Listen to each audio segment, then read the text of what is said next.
Marie-Noëlle Courciol, bonjour. Catherine Georges, bonjour et merci d'avoir accepté cette interview.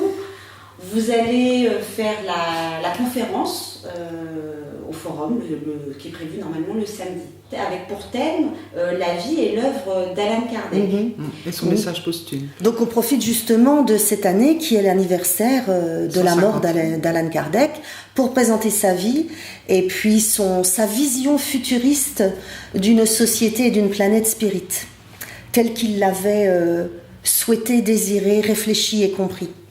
Et ce qui est intéressant dans cette conférence, c'est que nous allons bien entendu parler de la vie de cet homme, de comment il est devenu spirit et de ce travail durant 15 années où il a écrit moult ouvrages pour affirmer l'idée de la survivance de l'âme.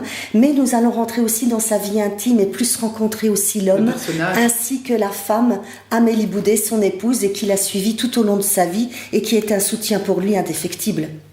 Alors ça, c'est une partie qui reste quand même très intéressante. Alors pour les personnes qui connaissent déjà un peu Allan Kardec, qui ont déjà lu bien souvent son livre, le livre des esprits et le livre des médiums, qui ont déjà un peu une petite approche de la philosophie spirit, souvent ces personnes méconnaissent la vie d'Allan Kardec. Et puis vous avez des personnes qui connaissent un petit peu comme ça ce qu'est le spiritisme, mais sans totalement savoir qui est Allan Kardec. Donc comment vous, sans donner trop de détails sur la conférence, parce qu'il faut quand même laisser du suspense et puis les gens... on ne va pas raconter la fin, non. Voilà. Mais est-ce que vous pourriez nous donner quelques éléments comme ça qui caractérisent un petit peu la conférence et puis la vie d'Allan Kardec?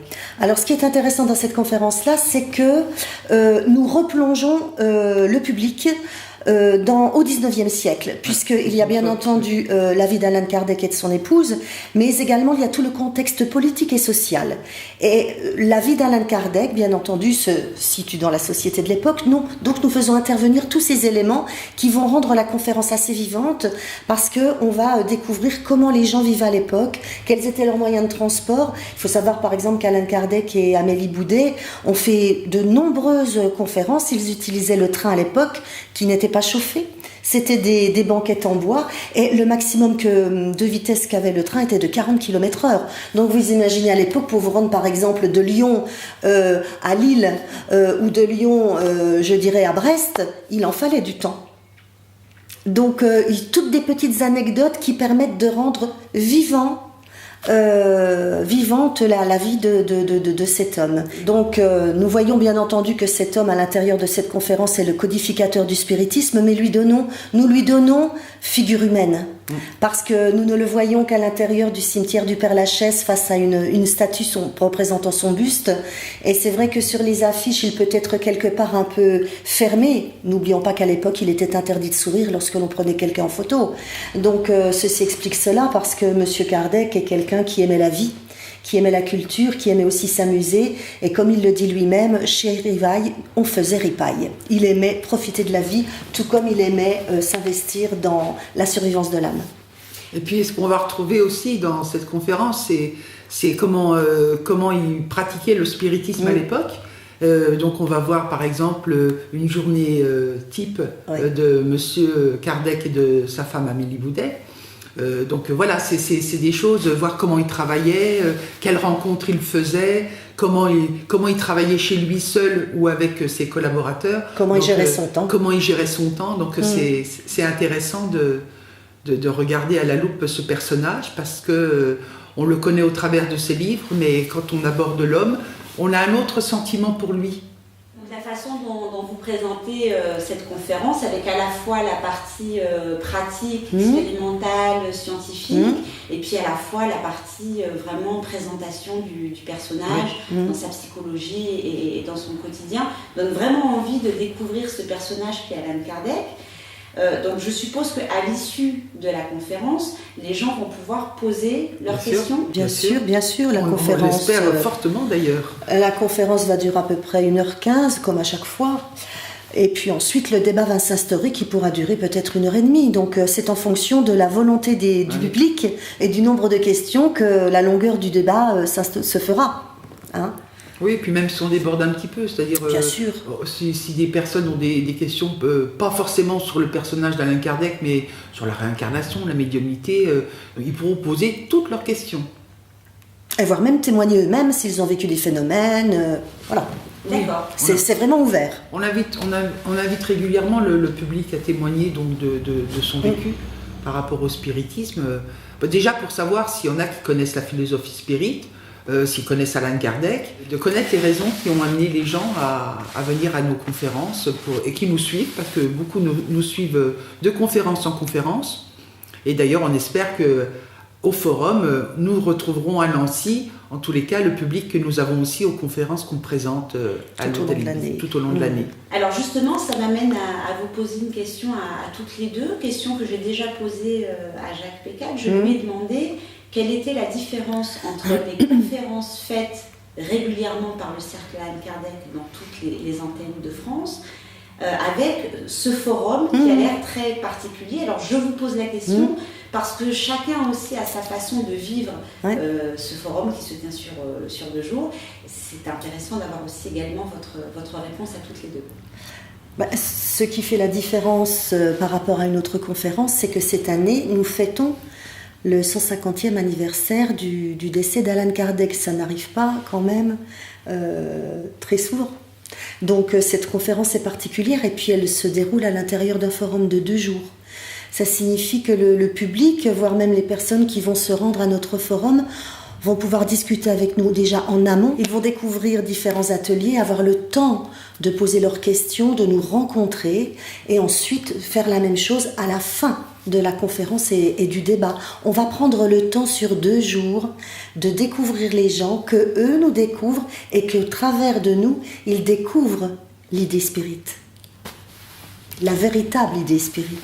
D'accord. Et Marie-Noël, pour vous, le forum, qu'est-ce que ça représente ? Eh bien, en plus de ce que vient de dire Catherine, l'avantage, c'est qu'on va présenter tout ce qu'est la philosophie spirit. Donc, au travers de stands, au travers de vidéos.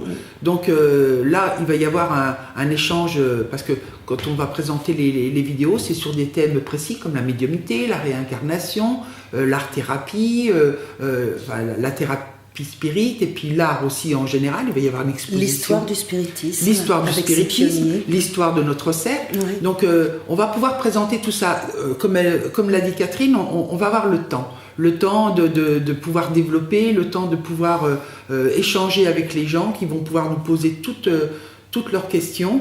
Et donc 2 jours, c'est pas trop en fait pour arriver à embrasser un peu tout ça. Alors qu'une conférence classique, entre guillemets, on n'a pas le temps, on a moins le temps. Il y a le débat, bien souvent on s'aperçoit quand même que lorsqu'on a fini la conférence, des gens viennent nous rencontrer parce qu'ils n'ont pas osé poser leurs questions devant tout le monde, parce qu'ils ont des questions plus précises ou plus personnelles.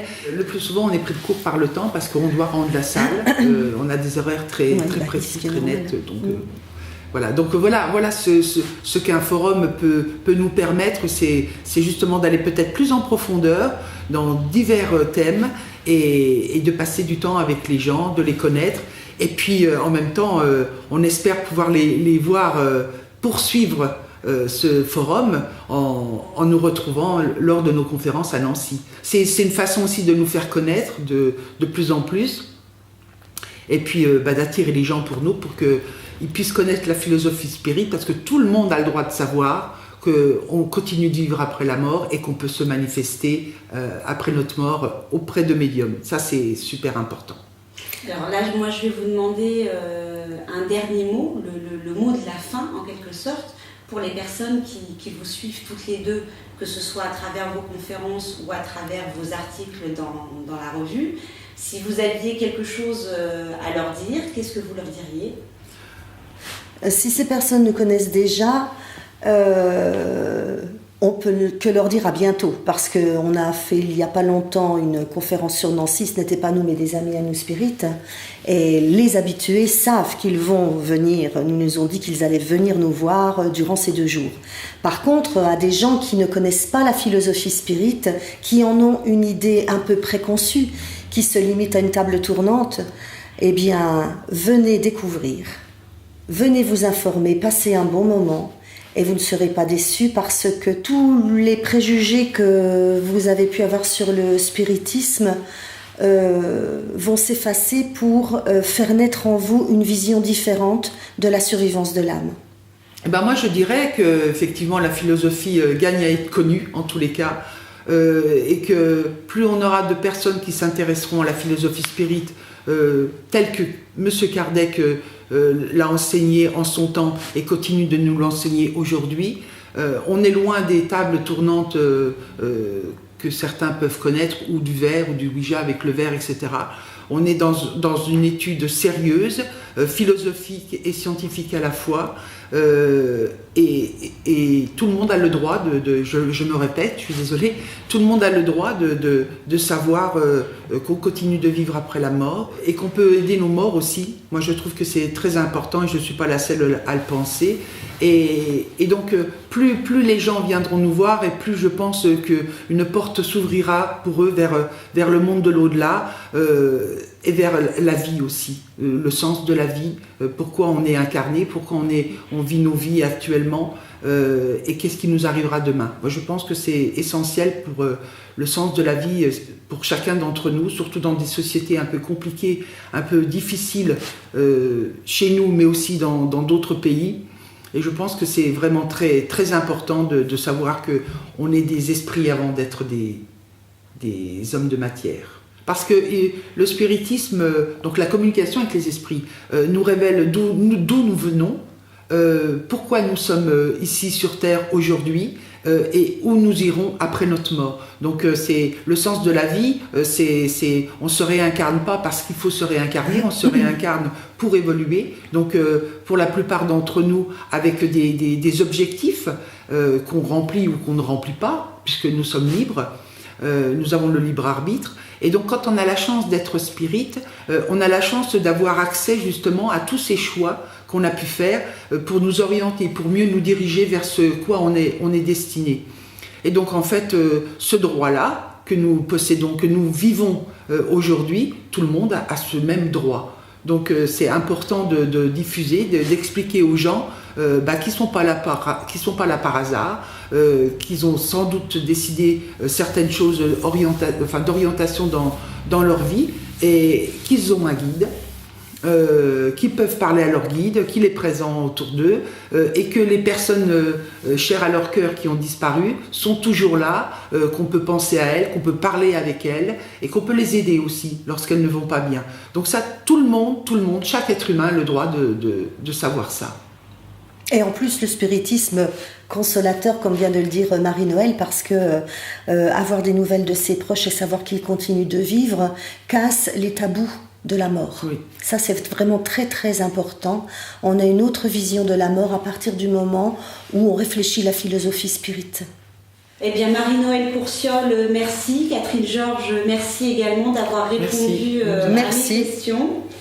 J'espère que les personnes vont donc comprendre ce qu'elles vont trouver à travers cette conférence dans la découverte d'Alan Kardec. Oui. Et donc, nous vous retrouvons les 30. Avec grand plaisir. Avec grand plaisir également. Venez nombreux, oui. On vous attend. Merci à vous deux. Merci.